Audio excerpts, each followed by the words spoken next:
Gawa tayo ng juice. Ayan. Yan.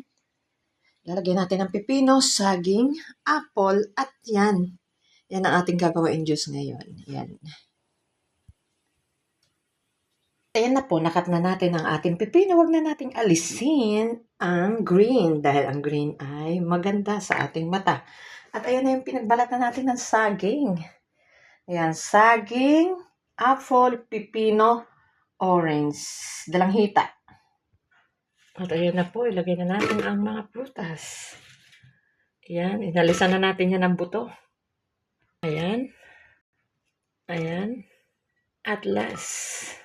At ayan na po, wala tayong ilalagay kahit ano. Tignan natin.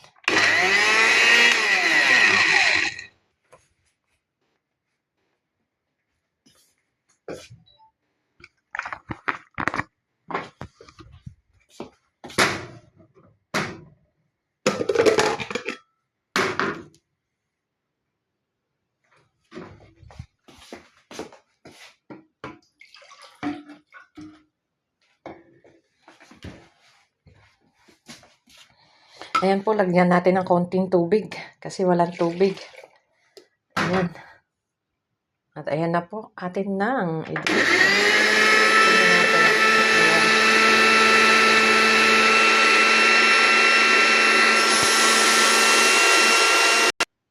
Patayin ulit natin.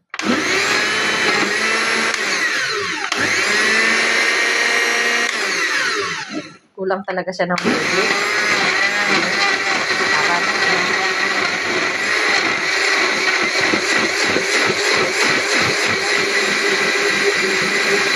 Ayan po.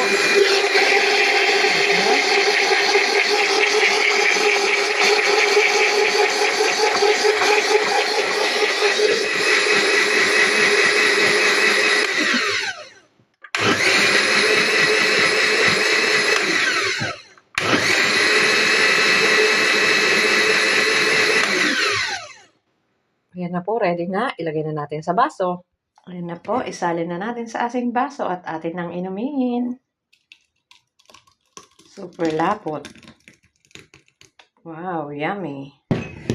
Ayan na po ang ating juice.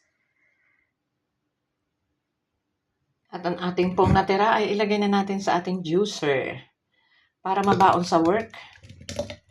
Ayan, dahan-dahan lang. Ayan po. Ayan. Mahigit din siyang kalahati.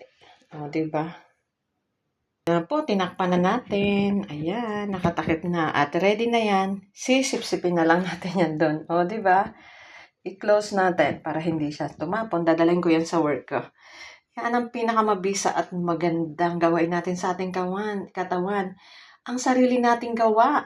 At yan ay napakasustansya. Banana, apple, orange, cucumber. Tatlo lang po yan. Walang sugar kasi ang banana ay already sweet at ang apple ay sweet.